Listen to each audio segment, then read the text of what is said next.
Welcome to another moment of spiritual depth and encounter with the Word. Here, we seek not only to understand the biblical text, but to allow it to transform us as it is read and reflected upon. Today, we will continue in another chapter of this journey of faith that crosses generations. In this video, we will meditate on Joshua, the successor of Moses, the leader chosen by God to guide Israel into the Promised Land.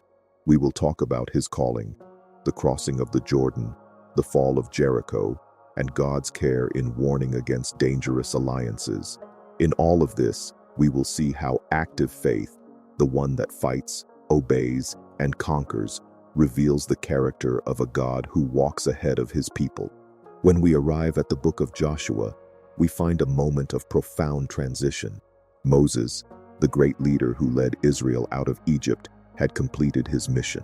Now, the weight of responsibility rested upon the shoulders of Joshua, a man who, for many years, walked in the shadow of Moses, learning to listen, observe, wait, and act. Joshua did not suddenly emerge as a leader. He was shaped by God in silence, in service, in submission, and in faithfulness. And thus we learn that God prepares his instruments long before putting them in evidence. At the beginning of the book, we hear one of the most remarkable words the Lord addresses to a man in Scripture. Be strong and courageous, Joshua 1 verse 6. And again, have I not commanded you? Be strong and courageous. Do not be afraid, do not be discouraged, for the Lord your God will be with you wherever you go. Joshua 1 verse 9. These words were not a gentle reminder, they were a divine summons. Joshua's calling was not just to lead, it was to trust deeply. It was a call to advance into the unknown, not with self-confidence, but with God as certainty. And so, before conquering territories, Joshua needed to conquer his own heart. Before tearing down walls, he needed to tear down fear. Before leading an entire nation, he first needed to hear the voice of God within himself. The Promised Land was before them, but it would not be delivered in rest. It would be conquered with active faith. Joshua would understand that God's promises are not invitations to passivity, but to obedience that moves, that fights, that perseveres, that rises even when everything seems uncertain. It is the same with all of us. God promises, but we must walk. God directs, but we must obey. God opens doors, but we must cross through. And then comes the first great challenge, the crossing of the Jordan River. The river was full, overflowing, impossible to cross by human strength.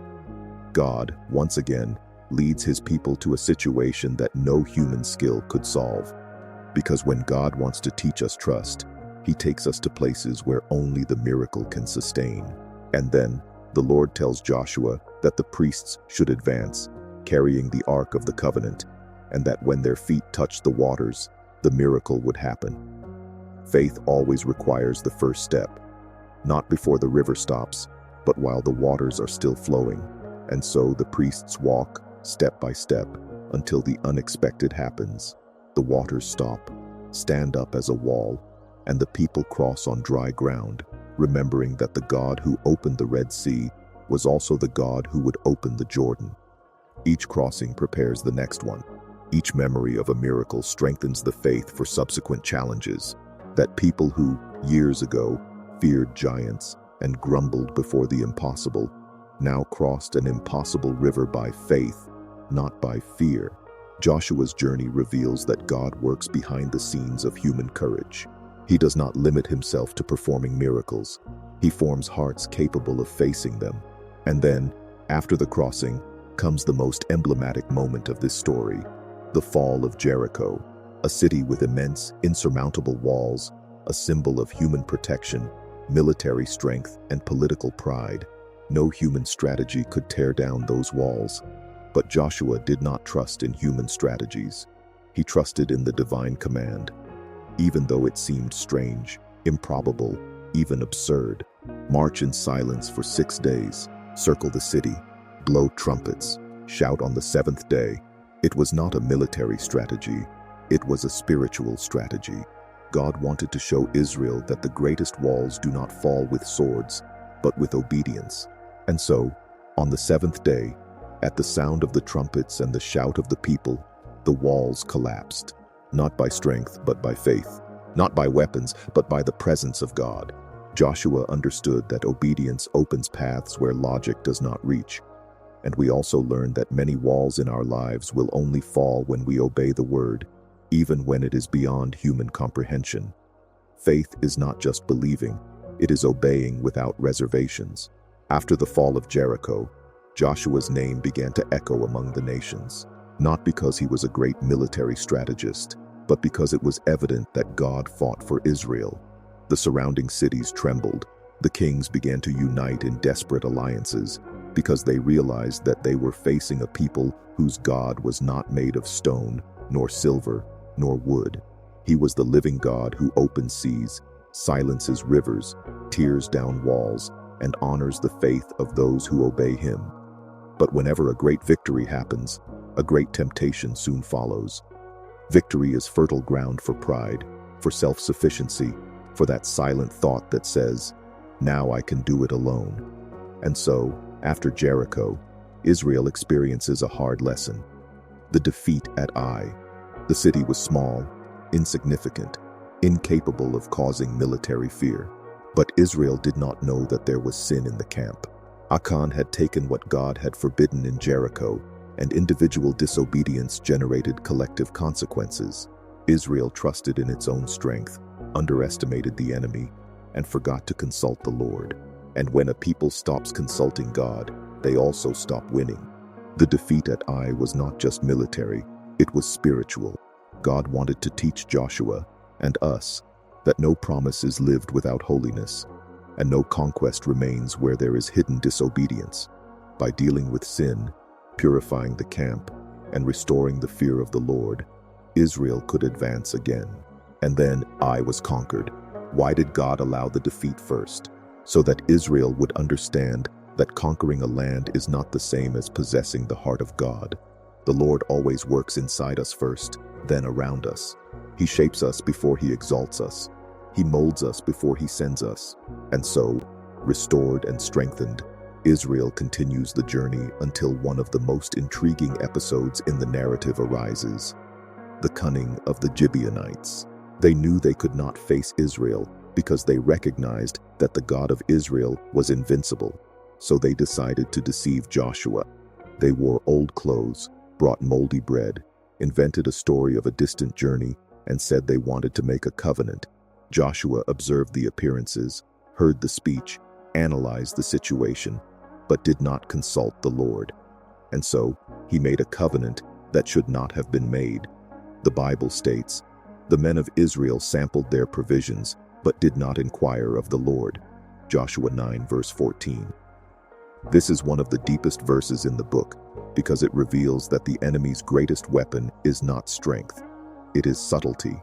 The danger of a wrong alliance is real. There are people who approach looking like peace, but bring weariness. There are opportunities that look like a blessing, but carry bondage. There are paths that seem safe, but were not consulted with the Lord. The story of the Gibeonites teaches us that the enemy knows how to disguise himself. Not every open door is from God. Not every proposal is divine. Not every humble appearance is true. Therefore, before any step, wise faith always asks, "Lord, is this what you want?" But even when Joshua makes a mistake, God continues to show his faithfulness. He does not abandon Joshua, does not cancel his calling, does not invalidate his mission. On the contrary, God transforms that mistake into an opportunity to manifest his glory. Because immediately afterward, 5 kings unite to attack Gibeon, and Joshua has to defend them, not because he wanted to, but because he had made a covenant. And there, on the battlefield, one of the most extraordinary miracles in Scripture happens. The sun stands still in the sky. Joshua prays with boldness, prays with faith, prays with the conviction that God can do the impossible for those who trust in him. And the text says, "So the sun stood still, and the moon stopped, till the people had avenged themselves upon their enemies." Joshua 10 verse 13. It was not just a cosmic phenomenon. It was a direct answer to the faith that dares to ask for the impossible. a faith that is not intimidated by the multitude of enemies, the union of kings, the weight of circumstances. Joshua understood that if God had promised the land, then nothing, not even the natural course of the universe, could prevent that promise from being fulfilled. And so, with battles won, territories conquered, and successive miracles, Israel begins to take possession of the promise. But taking possession does not mean receiving everything ready. The promise did not nullify the effort. The inheritance did not dispense with the struggle. God's favor did not replace human responsibility. Each tribe would have to advance, occupy, resist, and remain, because possessing the promise is different from maintaining the promise. And just like Israel, we also need to understand God gives us spiritual, emotional, and familial territories, but it is up to us to inhabit them with faithfulness, holiness, and perseverance. Joshua continues distributing the land, organizing the boundaries, establishing justice, and leading a people who, now, truly understand that God's promise requires feet that walk, hands that work, and hearts that obey. At the end of his life, Joshua gives one of the most beautiful and challenging speeches in the scriptures, reminding the people who God is, what he did, and what he requires of his people. And he concludes with those eternal words, "Choose for yourselves this day whom you will serve, but as for me and my household, we will serve the Lord." Joshua 24 verse 15. Joshua's life is a living declaration that faith is not just contemplative. The conquering faith is a faith that acts. It marches around the walls, even when it doesn't understand. It steps into the waters, even before the river opens. It fights battles that seem impossible, because it knows that victory comes from the Lord. It discerns alliances, seeks direction, and remains obedient. Joshua's faith is a faith that moves, rises, stretches, and advances. As we reach the end of Joshua's life, we find a leader who not only conquered lands, but formed hearts. His legacy is not only in the territories distributed, but in the spiritual consciousness he planted in Israel. The deep understanding that God's promises are lived in partnership, and that no victory is the exclusive result of human strength. Joshua knew that everything came from the Lord, from the breath that sustains life to the sun that stopped in the sky so that the people could advance. After so many battles, Joshua became an experienced man, with scars that told stories, with eyes that saw God's movement in impossible circumstances, and with a heart inclined to faithfulness. And before departing, he summons the people, gathers the tribes, and begins to recount every act of God in Israel's history. He speaks from Abraham's call, passing through Egypt, the opening of the Red Sea, the provisions in the wilderness, the war against powerful kings, and the conquest of the land. Joshua was not just giving a speech. He was rekindling the people's spiritual memory, because he knew that faith dies where memory is erased. And then, before everyone, he declares that Israel needed to choose. God does not force anyone to follow him. He invites.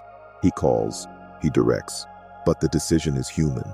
And Joshua, with conviction, raises his voice and pronounces the phrase that would echo for centuries. "Choose for yourselves this day whom you will serve. But as for me and my household, we will serve the Lord." Joshua 24 verse 15. These words summarize his journey. Joshua didn't just want to conquer lands. He wanted to conquer generations. His greatest victory was not over Jericho. It was over himself, when he decided that his family would be a living altar to God. And when we look at his whole life, we see something profound. Joshua was not the most brilliant, the most influential, or the most powerful. He was simply obedient, and God never needed human greatness. He always sought available hearts. Joshua's life reminds us that the path to the promise is both a path of struggle and rest. We fight with our hands, but we rest in our hearts, because we know that the one who directs history is the Lord. Joshua's active faith teaches us that spiritual conquests require perseverance. Not everything comes immediately. Not every giant falls on the first day. Not every wall will collapse without first circling it in silence. Joshua did not see the promises fulfilled without effort. He advanced step by step, day by day, battle after battle. And so we learn that God's promises are not instantaneous arrival ports, but journeys of spiritual formation. The time it takes to conquer them is part of the process that shapes our hearts. Joshua shows us that faith is not static. Faith moves, faith bows, faith listens, faith rises, faith discerns, faith fights. And when it finally takes possession of the promise, it does not settle down. It continues to serve. Because true spiritual life is not summed up by what we receive, but by what we become along the way. At the end of his journey, Joshua understood that God does not just give lands. He gives identity. He does not just grant victories. He grants purpose. He does not just open paths. He forms hearts. And so, every conquest in Joshua's life is also a conquest within him. Every external victory reveals an inner victory. Every act of obedience further magnifies the character of the one who trusts. The story of Joshua invites us to evaluate our own battles. How many walls do we still circle? How many rivers do we still need to cross? How many promises has God already planted within us, waiting for us to take the first step? Because conquering faith is not made of momentary impulses, but of constancy. It is the faith that acted when the priests carried the ark to the waters. It is the faith that marched in silence around Jericho. It is the faith that stood firm before the kings united against Gibeon. It is the faith that prayed boldly, asking for the sun to stand still. It is the faith that, at the end of his life, affirmed, "As for me and my household, we will serve the Lord." When we think of Joshua, we realize that God's promises are real, but they require surrender. God did not deliver the land on the first day. He delivered it over years. He did not remove all the enemies at once. He allowed Israel to learn to face each one of them. Because God is not just interested in the destination, He is interested in the process. And in the process, He transforms us. Joshua calls us to a practical and courageous faith. A faith that is not content with hearing. It wants to obey. A faith that is not limited to wishing.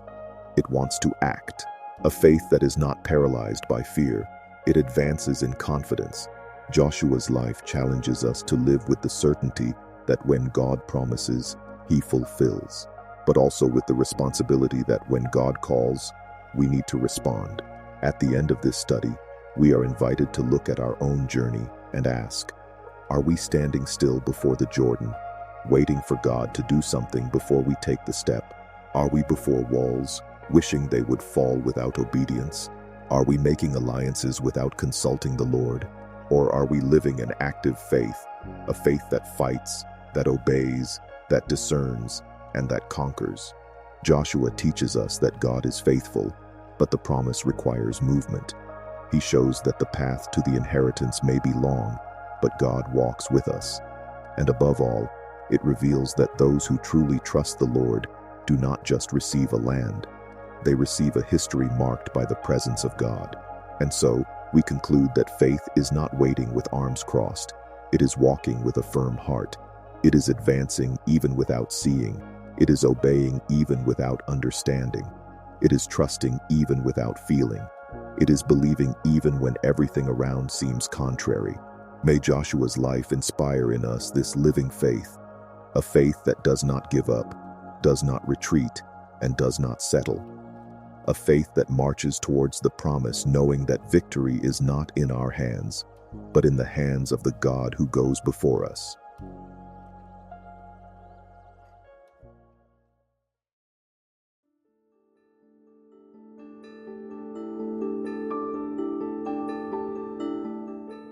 We have reached the end of another Bible Sayings for today. May the message inspire and strengthen your faith. We hope this portion of the Word has touched your heart. To continue receiving these daily moments of reflection, subscribe to the channel, leave your comment about what impacted you the most, and don't forget to share so more lives can be reached by the Word. We are counting on you. Thank you very much, and may God bless you.